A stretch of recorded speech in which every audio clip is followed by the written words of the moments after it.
Oh!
ಬ್ರಹ್ಮದೇವರು ನಾರಿಯರನ್ನು ಸೃಷ್ಟಿ ಮಾಡುವಾಗ ಗಟ್ಟಿ ವಸ್ತುವೆಲ್ಲ ಬಲ್ಲ ಕೇವಲ ಮೃದು ಮತ್ತು ಪ್ರಸಿದ್ಧಿದ್ದಾನೆ ಅದರಿಂದಲೇ ಸೃಷ್ಟಿ ಮಾಡಿದ್ದೀರುವುದಾಗಿ ಹೇಳು.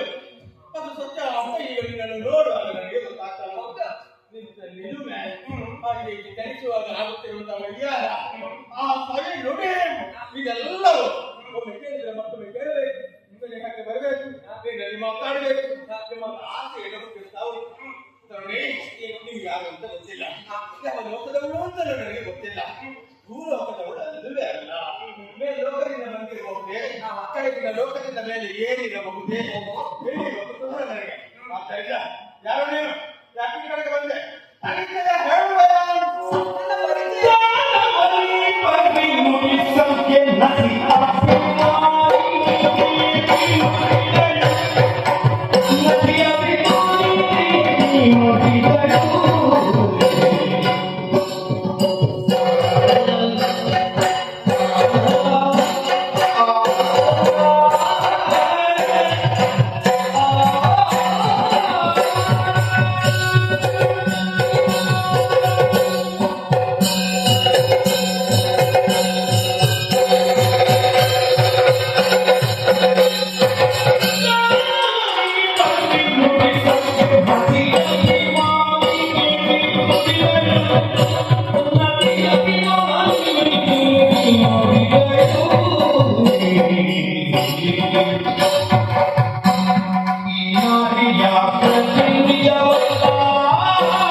ಮಾತಿನಲ್ಲಿ ಪ್ರೌಢತೆ ಉಂಟು. ಎಲ್ಲರೂ ನೋಡುವಾಗ ಆ ಸರಸ್ವತಿಯೇ ಈ ಸರಸ್ವತಿ ಯಾಕೆ ಆಗಬಾರದು ಅಲ್ಲವೇ? ಬ್ರಹ್ಮದೇವರು ಸೃಷ್ಟಿ ಮಾಡುವಂತಹ ಸಂದರ್ಭದಲ್ಲಿ ಸಭಾಕಾಲ ತನ್ನ ಸಂಧ್ಯಾನಲ್ಲೇ ಇರಬೇಕು ಎಂಬ ಹಾಗೆ ಶಾರದಾ ದೇವಿಯನ್ನು ಬಯಸುತ್ತಾ ಇಲ್ಲ. ಹಾಗಾಗಿ ಅರೆ ಕ್ಷಣ ಬಿಟ್ಟಗಲದೆ ಇರುವವರು ಆ ಸರಸ್ವತಿ ನಾನು ಅದಿದ್ದಲ್ಲ, ಇದು ಬೇರೆ. ಹೌದಪ್ಪ. ಯಾವ ಸರಸ್ವತಿ? ಇಲ್ಲಿ ಬ್ರಹ್ಮ ಯಾರು? ಹಳ್ಳಿಯಿಂದ ನಾನು ನನ್ನ ಕಾಯಕವನ್ನು ಮಾಡುತ್ತಾ ಇದ್ದವನು ಬೇರೇನು ಅಲ್ಲ, ನಾನು ಸರಸ್ವತಿ. ಈ ನದಿಯಾಗಿ ಹರಿತಾ ಇದ್ದವಳು. ನದಿಯಾಗಿದ್ದಂತಹ ನಾನು ಪ್ರಕೃತಿಯ ಒಂದು ಸೌಂದರ್ಯವನ್ನು ಕಾಣಬೇಕು ಎಂಬಂತಹ ಉದ್ದೇಶದಿಂದ ಈ ನಾರಿಗಣ್ಣಿಯ ರೂಪವನ್ನು ತಾಳಿ ಬಂದಿದ್ದೆ. ಹಾಗಾಗಿ ನನ್ನ ಪರಿಚಯ ಸಿಕ್ಕಿತು. ಈಗ ನನ್ನ ಪರಿಚಯ ಆಯ್ತು. ಇಷ್ಟೆಲ್ಲ ಪರಿಚಯ ಕೇಳಿದಂತಹ ನೀವು ಯಾರು ಅಂತ ಬೇಡ.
ವಿನೋದಕ್ಕಾಗಿ ಒಂಟಿತನ ವಿನೋದವನ್ನು ಪಡಲಾರ. ಅದರಲ್ಲಿ ಬೇಸರವೇ ಹೆಚ್ಚಾಗುತ್ತೆ. ಅದಕ್ಕೆ ಬೇಕಾಗಿ ನಿಮಗೆ ಪದ್ಧತಿಗಾಗಿ ಯೋಚಿಸಿದಾಗ ಹುಡುಕಿದ್ರೆ ಸಿಗಲಿಕ್ಕಿಲ್ಲ. ಇರುವುದರಲ್ಲಿ ಶ್ರೇಷ್ಠ ಯಾರು ಅಂತ ಹೇಳಿದ್ರೆ ನನ್ನನ್ನು ಬಿಟ್ಟರೆ ಬೇರೆ ಕಾರಣ ಸಿಗಲಿಕ್ಕಿಲ್ಲ. ಇದನ್ನು ನೀನು ಶ್ರೇಷ್ಠ ಅಂತ ಆಡಿಕೊಳ್ಳುವುದು ಯಾರು ಅಂತ ಬೇಡ. ಮೂರು ಪುರ ಅದೇ ತ್ರಿಪುರ ಮೇಲೆ ಸ್ವರ್ಗವಾದ ಭೂಮಿವಾದ ಅಂತರಿಕ್ಷ ಮಧ್ಯದಲ್ಲಿ ಸಂಚರಿಸ್ತಾ ಉಂಟು. ಆ ಮೂರು ಪುರಕ್ಕೆ ಮೂರು ಮಂದಿ ಆಗ್ತಾರಿದ್ದಾರೆ. ಯಾರೆಲ್ಲ?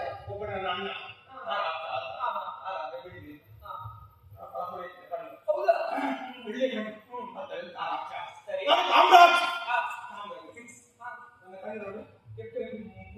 ನಾನು ಯೋಚಿಸಿದ್ದೇನೆ ನೀರಿನಲ್ಲಿ ನಿಂತೆದ್ದು ಬಂದದ್ದು ಹಾಗಲ್ಲ, ಇರುವುದೇ ಹೇಗೆ? ಸರಿ, ಇನ್ನೊಬ್ಬ ಹಾಗಲ್ಲ, ಒಳಗೆ ಕೂಡ ನೀರು ಹೌದಾ? ಅಷ್ಟು ಗಡತ ಅಷ್ಟು ಗಟ್ಟಿ. ಇನ್ನೊಬ್ಬ ಮಾಡಿ ಮೂರು ಪುರ ಆ ಮೂರಲ್ಲಿ ಮಧ್ಯದವನ ಮತ್ತೆ ಬರಲಿದ್ದಾರೆ. ಒಬ್ಬ ಮೇಲೆ ಇದ್ದಾನೆ, ಚಂದ್ರಕಬಲ. ಸರಿ, ಇನ್ನೊಬ್ಬ ಮಾತಾಡ ಬಂದಿದ್ದಾನೆ. ಸರಿ, ಅಲ್ಲಿ ಹೋಗಿದ್ದಾನೆ. ಒಬ್ಬೊಬ್ಬರು ಒಂದೊಂದು ಪುರಕ್ಕೆ ಅಥವಾ ಲೋಕಕ್ಕೆ ಹೋದ ಹಾಗೆ ಮೂಲಕ ಸಾಧ್ಯ ಆದ ಮೇಲೆ ನೀನು ಸಿಕ್ಕಿದೆ. ಅದು ಒಳ್ಳೆದಾಯ್ತು. ಇಷ್ಟರವರೆಗೆ ನನಗೆ ಬಿಳಿ ಬೀಜ ದೊಡ್ಡದಿದೆ. ಇನ್ನು ವಿಶ್ರಾಂತಿ ಜೀವನ ಒಬ್ಬನು ಏನು ಮಾಡುದು ಹಾಗೆ ಆ ಜೊತೆ ಬೇಕು ಅಂತ ಆಗ್ತದೆ. ತಿರುಗಾಡಿ ಇಲ್ಲಿ ಇನ್ನೊಂದು ಮತ್ತೆ ಯಾತ್ರೆ ಆಯ್ತದೆ. ಅಷ್ಟೇ ಮದುವೆ ಆಗುತ್ತಿದ್ದೆ ಹುಡುಕಬೇಕು, ಅಗತ್ಯವಿಲ್ಲ. ಏನಿದ್ದಲ್ಲ ನದಿ ಆಗಲಿ ನಾನು ಹುಡುಕು ತರಬೇಕಾ? ನೀನು ಹುಡುಕ ಕೆಲಸ ಮಾಡುತ್ತಿದ್ದೆ. ಹುಡುಕಿದ್ರು ಸಿಗ್ಲಿಕ್ಕಿಲ್ಲ. ಇಂತಹ ಕಮಲ ಮುಖ. ಸರಿ, ಕಮಲ ನಮ್ಮ ನಡಿ ಸೌಂದರ್ಯವನ್ನು ವೃದ್ಧಿಪಡಿಸುವುದು. ಈ ಕಮಲ ಸಹಚರಿದ್ದಾಗ ಅದರ ಸೊಬಗು ಹೆಚ್ಚಾಗ್ತದೆ. ಹಾಗೆ ಈ ಕಮಲ ನಮ್ಮ ತರದ ಬೆಳ್ಳಿಯ ಪುರದಲ್ಲಿದ್ದರೆ ಆ ಸೊಬಗು ಹೆಚ್ಚಾಗ್ತದೆ. ಅದಕ್ಕಾಗಿ ಮದುವೆ ಆದರೆ ಮದುವೆಯ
ಯಾಕೋ ನನಗೆ ನಗು ಬರುತ್ತಾ ಇದೆ ನಿನ್ನ ಮಾತು ಕೇಳುವ.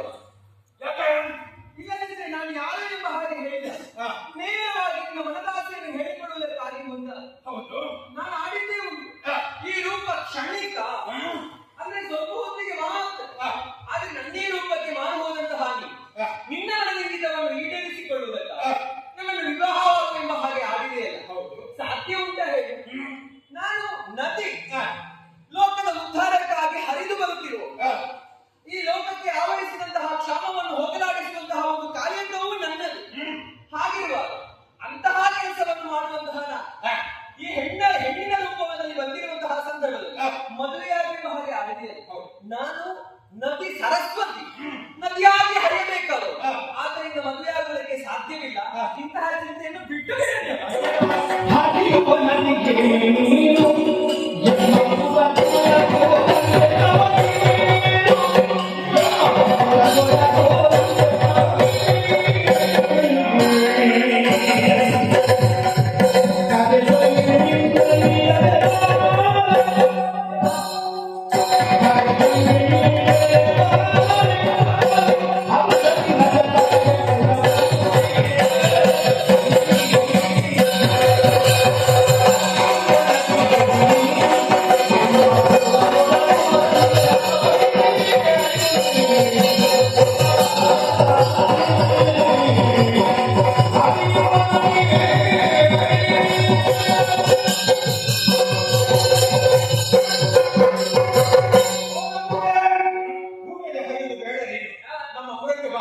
ಅಲ್ಲಿ ನದಿಯಾಗಿ ಹರಿಯಬಹುದು. ನಿನಗೆ ಸಂತೋಷ ಆಗಬೇಕಿದ್ರೆ ನಿಮಗೆ ರೂಪವನ್ನು ಧಾರಣ ಮಾಡಿ ನನ್ನೊಂದಿಗೆ ಹೊಂದಬಹುದು.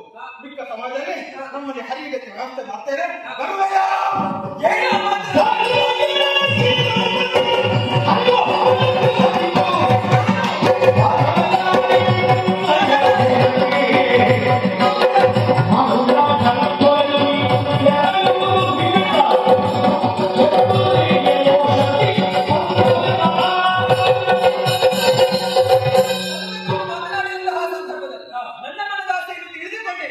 ಸಾಧ್ಯವಾಗುವುದಿಲ್ಲ ನಾನು ಈ ಕೆಲಸ ಎಂಬ ಹಾಗೆ ನಾನು ತೀರ್ಮಾನಿಸಿದಂತಹ ಸಂದರ್ಭ ನೀನು ನೇರವಾಗಿ ನಿನ್ನ ದಾರಿಯನ್ನೇ ಹಿಡಿಯಬೇಕಾಗಿದೆ. ಆದರೆ ನೀನೇನಾಗಿದೆ ಅಂಬರ ಪಥದಲ್ಲಿ ಇರುವಂತಹ ನಮ್ಮ ಪುರವನ್ನು ಸೇರಿ ಅಲ್ಲಿ ಹರಿದು ಬಾ. ಸಾಧ್ಯ ಉಂಟ ಹೇಗೆ? ನಾನು ಹರಿಯುವುದು ಹರಿನಿರೂಪಣೆ ಅಂತ ಈ ಭೂಲೋಕವನ್ನು ಉದ್ಧಾರಪಡಿಸುವಂತಹ ಕಾಯಕವೇ ನಾನು. ಅದನ್ನು ಬಿಟ್ಟು ನಿನ್ನ ಅಂಬರ ಪಥವನ್ನು ಸೇರಿ ನಿನ್ನ ಪುರವನ್ನು ಉದ್ಧಾರಪಡಿಸುವುದಕ್ಕಾಗಿ ಇರುವವಳು ನಾನಲ್ಲ. ಸರಸ್ವತಿಯ ಕೆಲಸ ಅದಲ್ಲ. ಹಾಗಾಗಿ ಒಂದದ್ದು ವ್ಯರ್ಥವಾಯಿತು. ನನ್ನಲ್ಲಿ ಮಾತನಾಡಿ ನಿಂತದ್ದು ನಿನ್ನ ಸಮಯ ವ್ಯರ್ಥ ಎಂಬ ಹಾಗೆ ನನ್ನ ಸಮಯ ವ್ಯರ್ಥ ಎಂಬ ಹಾಗೆ ನಾನು ಭಾವಿಸಿಕೊಳ್ಳುತ್ತೇನೆ. ಇಲ್ಲಿಂದ ನಾನೇ